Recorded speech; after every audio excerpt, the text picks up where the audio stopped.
Cara termudah dan paling cepat bagaimana caranya kita bisa menghabisi seluruh lemak di tubuh kita ini, mau lemak di paha, di lengan, di dada, dan yang paling susah yaitu adalah lemak di bagian perut. Karena lemak di perut itu terdiri dari dua macam lemak. Ada lemak subkutan di situ, lemak di bawah kulit, dan juga ada lemak visceral. Jadi kita mau hilangin semua lemaknya yang nggak sehat itu, yang ngebikin kita sakit-sakitan, kita jadi gampang flu, ya, kita jadi nggak produktif, kita dijauhin sama lawan jenis, ya, kita susah banget, ya, kayaknya deketin jodoh tuh kayaknya susah banget dah, ya, jodoh nggak nemu-nemu, trigliserida tinggi, gula darah puasa juga tinggi, pokoknya hidup kita tuh jadi berantakan. Dan kita mau benar-benar dengan paling efektif, ya paling cepat nih pokoknya, kita bakalan turunin dari kadar lemak. Kayak misalnya follower kita ini ya yang udah nerapin sendiri langsung dengan nontonin video-video gua, itu selama 6 bulanan aja dari 40% kadar lemaknya dia turun ke kadar lemak 15% dan otot perutnya langsung kelihatan tuh. Atau bahkan follower kita yang lain ya, yang drastis banget turunnya 45 kilo ya kan turunnya selama 3 bulan, dan update ke gua 50 kilo gini turunnya. Atau bahkan klien gue sendiri ya, yang umurnya beliau udah 68, keadaan sebelumnya prediabetes, HbA1c-nya tinggi, teman-teman bisa lihat. Sebelumnya juga pernah kena serangan jantung 2 kali ya kan. Terus juga HDL-nya rendah, trigliseridanya atau lemak dalam darahnya itu tinggi banget. Tapi setelah gue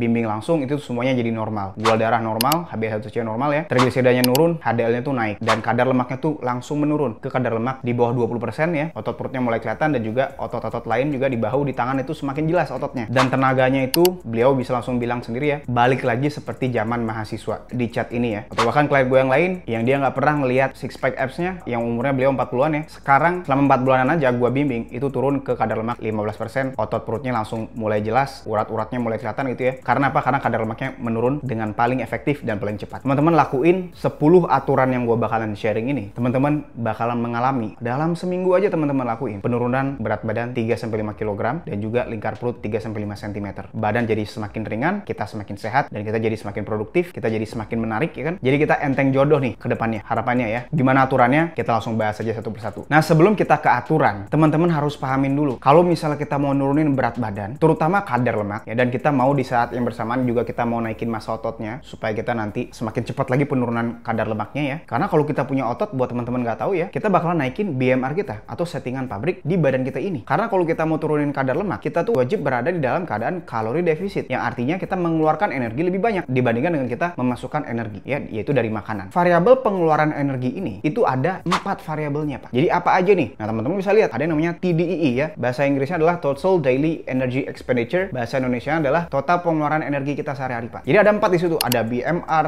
Nah, BMR ini yang paling besar bakalan ngeluarin energinya. Kalau kita latihan beban, otomatis nanti BMR tubuh kita ini bakalan meningkat. Yang awalnya si A dia nggak pernah latihan beban, dia cuma 1000 BMR-nya. Tapi si B dia mulai latihan beban gitu ya, ototnya mulai ada, berat ototnya naik, otomatis nanti BMR-nya juga ikutan naik jadi 1200. Otomatis kalau misalnya kita ke kadar lemak yang ideal, kalau buat cewek dari 40% gini ke 20% kayak gini, kalau cowok dari 40% gini ke kadar lemak 15% kayak gini, itu lebih cepat karena pembakaran sehari-harinya secara pasif karena BMR-nya naik gitu ya, itu lebih tinggi dibandingkan dengan kita nggak latihan beban. Oke, itu sekedar penjelasan buat teman-teman. Ada juga variabel lain supaya kita bisa defisit lebih banyak dari TEF ya, dari makanannya apakah tinggi protein gitu sehingga nanti naikin thermogenesis ya, yaitu bakalan naikin pembakaran lemak ketika kita mengkonsumsi makanan itu. Ada juga NEAT juga. NEAT itu adalah tingkat aktivitas harian kita dan juga exercise kita ya, seberapa banyak kita berolahraga gitu ya, ataupun misalnya kardio gitu, itu juga masuk dalam variabel pengeluaran energi. Oke, jadi sebelum bahas ke aturan, gue mau kasih tahu dulu ke teman-teman, kita mau atur kalori yang masuk dari makanan, jangan sampai surplus, jangan sampai kebanyakan. Kita mau makanannya itu secukupnya aja, defisit gitu ya, supaya lebih terjamin hasilnya. Kita mau pengeluaran energinya itu juga lebih banyak dengan tadi variabel-variabel tadi itu terpenuhi semua. NEAT-nya tinggi, BMR juga bisa naik, makanan juga mendukung metabolisme kita, dan juga olahraga hariannya itu secara aktif membakar kalorinya banyak. Dan otomatis badan yang ideal itu bakalan jadi milik kita permanen Pak. Kita langsung bahas aja satu persatu. Aturan yang pertama, kita wajib untuk mengatur kalori yang masuk dulu ya, dari makanan dulu. Aturan yang pertama, kita mau mengkonsumsi protein minimalnya adalah 50-100 gram protein per sekali makan, dan kita makannya 2-3 kali sehari, dan itu makannya harus ada protein tadi. Kenapa? Karena sifat protein itu balik lagi ke variabel tadi ya, variabel pengeluaran energi yang TEF tadi ya. Kalau misalnya kita mengkonsumsi makanan yang tinggi protein, teman-teman bisa lihat di layar, 30% dari kalori protein itu bakalan dipakai sebagai energi Pak. Jadi 1000 kalori ayam dengan 1000 kalori tepung, nasi, atau karbohidrat lain gitu ya, buah misalnya, itu beda kalau masuk ke badan Mbak. 700 kalori mungkin kita simpan buat kita convert jadi rambut kita, kulit kita, kuku, tulang, otot gitu ya. 300 kalorinya tuh energinya dipakai buat mencerna itu. Tapi kalau misalnya karbo, 1000 jadi energi Pak ya.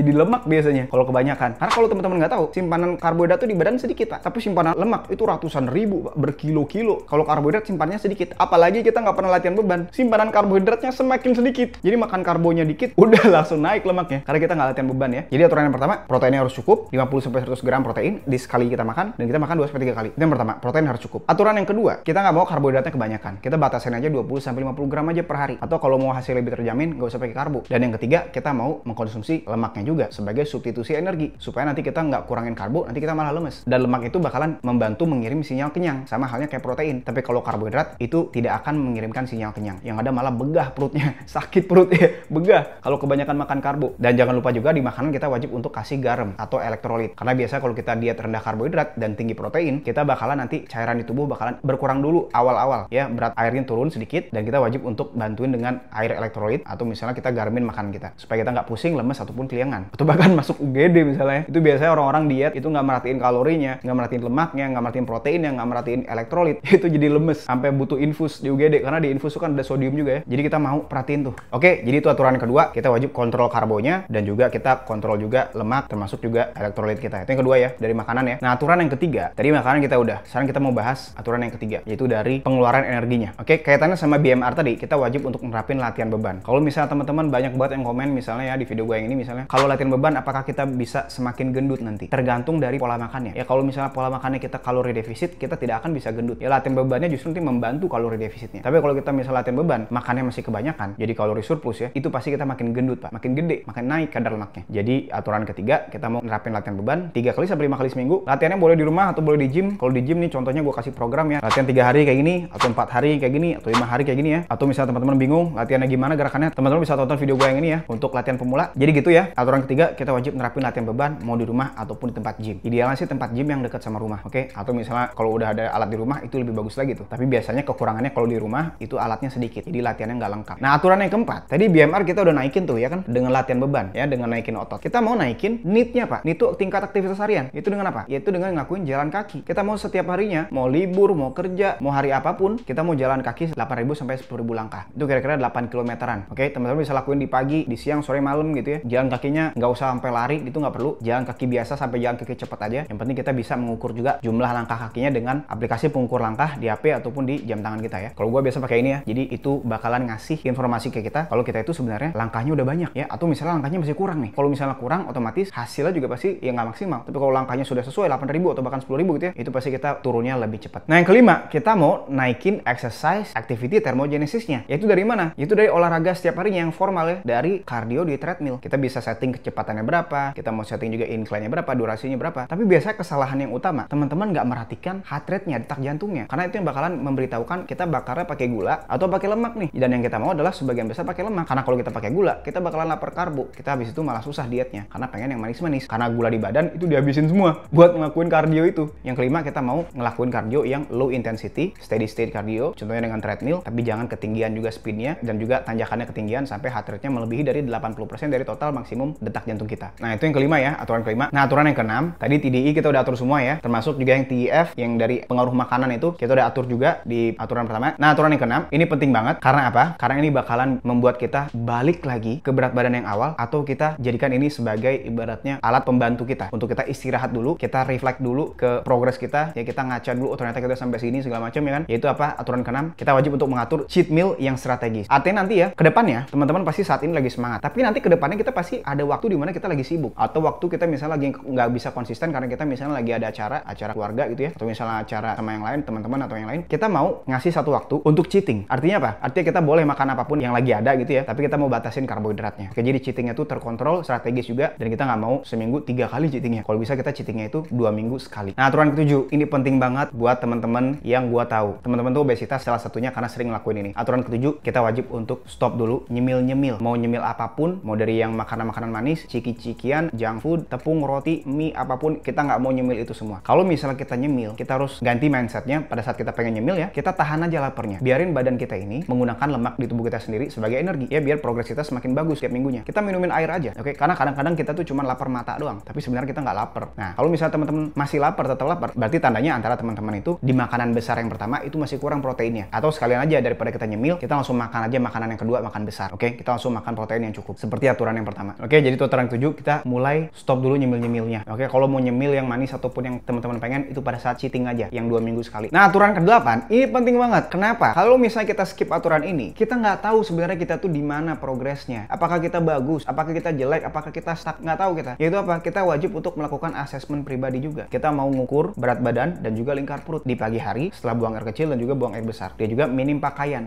biar kita nanti berat badannya tidak dipengaruhi oleh pakaian. Jadi teman-teman lakuin ini semua aturan tadi dalam seminggu itu bakalan menurun 3-5 kg, 3-5 cm, apalagi sebulan, ya apalagi 3 bulan, apalagi 6 bulan. Itu pasti jadi beda orang. Orang-orang udah pasti nggak kenalin dan orang-orang bakalan reaksinya terhadap kita bakalan beda. Interaksi pun juga sekarang jadi lebih hormat karena mereka pasti berpikir kita nggak akan bisa berubah. Tapi seketika kita bisa berubah, mereka bakalan kaget dan ngasih respect ke kita. Karena respect itu adalah kita earn. Kita nggak bisa minta respect ke orang lain. Tapi kita respect itu adalah kita ngedapetin respect dari orang lain. Karena contohnya misalnya usaha kita, ya kan, yang comeback dari obesitas, badannya jadi sehat sekarang. Jadi itu ingat, ini tuh adalah usaha positif. Jadi teman-teman nggak usah ngeluh, ya nggak usah banyak alasan, lakuin langsung. Aturan yang ke-9, kita mau jaga. Ini penting banget. Kalau kita nggak lakuin ini, kita bakalan hasilnya tuh berantakan, ngawur dietnya, olahraga nggak ada mood, udah semua dilupain, kerja juga jadi nggak mood. Yaitu adalah apa? Kita wajib mencukupi tidurnya 7-8 jam setiap hari. Jadi kalau misalnya tidurnya kurang, kita bakalan menurunkan hormon testosteron sebanyak 10-15%. Dan itu hormon pembakar lemak nomor 1. Lebih ampuh dibandingkan dengan suplemen apapun di muka bumi ini. Kita mau kondisiin kadar testosteron itu tinggi terus. Berlaku juga buat perempuan. Walaupun perempuan itu testosteronnya lebih sedikit dari laki-laki ya, tapi testosteron juga penting buat perempuan untuk bantuin bakar lemak dan juga bentukin otot. Nah itu jadi ke-9, kita wajib untuk jaga tidurnya. Nah yang terakhir, yang ke-10, aturan yang terakhir yang paling penting ini adalah kita wajib terapin juga supaya nanti kita sebelum berangkat perang, kita udah kalah duluan ya di rumah gitu. Yaitu apa? Yaitu kita lingkungan di rumah itu masih kebanyakan bumbu manis, masih makanan-makanan yang mie instan itu masih banyak, terus juga makanan protein itu nggak ada. Kalau gua kayak gitu, itu gua nggak akan di kadar lemak 15% kayak gini sepanjang tahun, selama 5 tahun nggak akan bisa. Karena gua akuin juga ya, tingkat disiplin gue ini tidak seperti Cristiano Ronaldo misalnya, atau atlet-atlet yang top nomor 1 lah di dunia. Karena apa? Kalau misalnya gua ngelihat yang manis-manis di rumah gitu ya, pasti gua pengen. Makanya gua daripada gua gagal duluan dietnya, gua harus bersihin dulu lingkungannya. Bumbu manis gua mau ganti jadi rempah-rempah aja yang nggak ada kalori. Minuman manis gua ganti jadi air putih yang dingin, atau misalnya minuman yang nggak ada kalorinya, nggak ada gulanya. Makanan-makanan, kue-kue segala macam ya gua sumbangin. Gua ganti dengan kayak gue ini ya, gua makanannya berprotein semua di kulkas gua. Jadi pada saat lapar gua langsung masak aja daging. Oke, jadi itu aturan 10, kita wajib perhatiin lingkungan kita ya. Nah kalau misalnya teman-teman nih bingung mulainya dari mana dan pengen hasil yang terjamin dan tidak akan gagal, karena gua bakalan langsung bikinin menu makanannya apa aja, apa yang kita wajib konsumsi dan apa yang kita wajib stop dulu sementara, dan apa yang kita boleh toleransi pada saat cheating. Link-link pembelian bahan makanannya itu apa aja, cara masaknya gimana, dan juga kalau lagi di luar itu makannya apa aja yang sesuai dengan program kita, dan juga program latihan di rumah ataupun di tempat gym itu latihannya apa aja tuh setiap harinya ya, mau pakai alat mau nggak pakai alat itu gimana. Nah kalau misalnya teman-teman tertarik di coaching langsung dari gua, dibimbing langsung ya, dibantu langsung, teman-teman bisa daftar aja di link di deskripsi ataupun di link di kolom komen. Oke, jadi segitu aja video gua. Kalau misalnya teman-teman ada pertanyaan langsung tanya di kolom komen. Semoga video ini membantu ya untuk turun dengan paling cepat dan paling mudah. See you next video, bye bye.